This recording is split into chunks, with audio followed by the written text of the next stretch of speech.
Some time later God tested Abraham. He said to him, "Abraham." "Here I am," he replied. Then God said, "Take your son, your only son, whom you love, Isaac, and go to the region of Moriah. Sacrifice him there as a burnt offering on a mountain I will show you." Early the next morning Abraham got up and loaded his donkey. He took with him 2 of his servants and his son Isaac. When he had cut enough wood for the burnt offering, he set out for the place God had told him about. On the 3rd day Abraham looked up and saw the place in the distance. He said to his servants, "Stay here with the donkey while I and the boy go over there. We will worship and then we will come back to you." Abraham took the wood for the burnt offering and placed it on his son Isaac, and he himself carried the fire and the knife. As the 2 of them went on together, Isaac spoke up and said to his father Abraham, "Father?" "Yes, my son." Abraham replied. "The fire and wood are here," Isaac said, "but where is the lamb for the burnt offering?" Abraham answered, "God himself will provide the lamb for the burnt offering, my son." And the 2 of them went on together.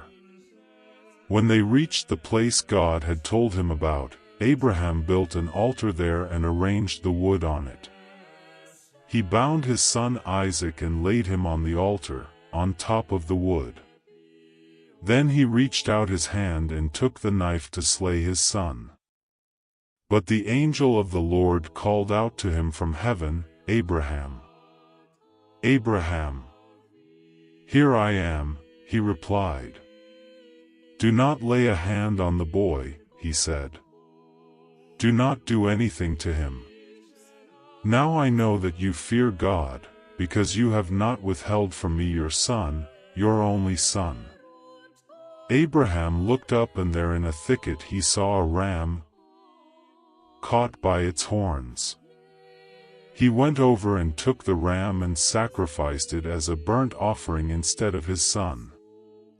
So Abraham called that place "The Lord will provide." And to this day it is said, "On the mountain of the Lord it will be provided."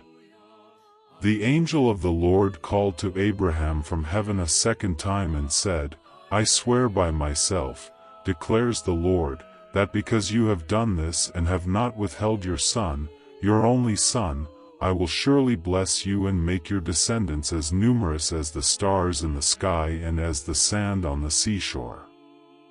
Your descendants will take possession of the cities of their enemies, and through your offspring all nations on earth will be blessed, because you have obeyed me." Then Abraham returned to his servants, and they set off together for Beersheba. And Abraham stayed in Beersheba. Some time later Abraham was told, "Milcah is also a mother. She has borne sons to your brother Nahor, Uzi the firstborn, Buz his brother, Kemuel, the father of Aram, Kest, Hazo, Pildash, Jidlaph and Bethuel. Bethuel became the father of Rebekah. Milcah bore these 8 sons to Abraham's brother Nahor. His concubine, whose name was Reumah, also had sons, Tebah, Gaham, Tahash and Maachah.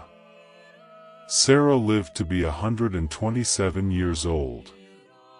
She died at Kiriath Arba, that is, Hebron, in the land of Canaan, and Abraham went to mourn for Sarah and to weep over her. Then Abraham rose from beside his dead wife and spoke to the Hittites. He said, "I am a foreigner and stranger among you. Sell me some property for a burial site here so I can bury my dead." The Hittites replied to Abraham, "Sir, listen to us. You are a mighty prince among us. Bury your dead in the choicest of our tombs. None of us will refuse you his tomb for burying your dead. Then Abraham rose and bowed down before the people of the land, the Hittites. He said to them, "If you are willing to let me bury my dead, then listen to me and intercede with Ephron son of Zohar on my behalf, so he will sell me the cave of Machpelah, which belongs to him and is at the end of his field. Ask him to sell it to me for the full price as a burial site among you." Ephron the Hittite was sitting among his people, and he replied to Abraham in the hearing of all the Hittites who had come to the gate of his city.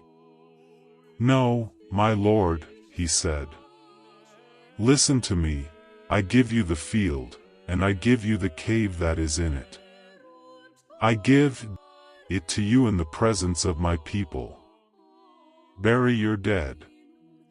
Again Abraham bowed down before the people of the land, and he said to Ephron in their hearing, "Listen to me, if you will. I will pay the price of the field. Accept it from me so I can bury my dead there." Ephron answered Abraham, "Listen to me, my lord, the land is worth 400 shekels of silver, but what is that between you and me? Bury your dead." Abraham agreed to Ephron's terms and weighed out for him the price he had named in the hearing of the Hittites, 400 shekels of silver, according to the weight current among the merchants. So Ephron's field in Machpelah near Mamre, both the field and the cave in it, and all the trees within the borders of the field, was deeded to Abraham as his property in the presence of all the Hittites who had come to the gate of the city. Afterward Abraham buried his wife Sarah in the cave in the field of Machpelah near Mamre, which is at Hebron, in the land of Canaan. So the field and the cave in it were deeded to Abraham by the Hittites as a burial site.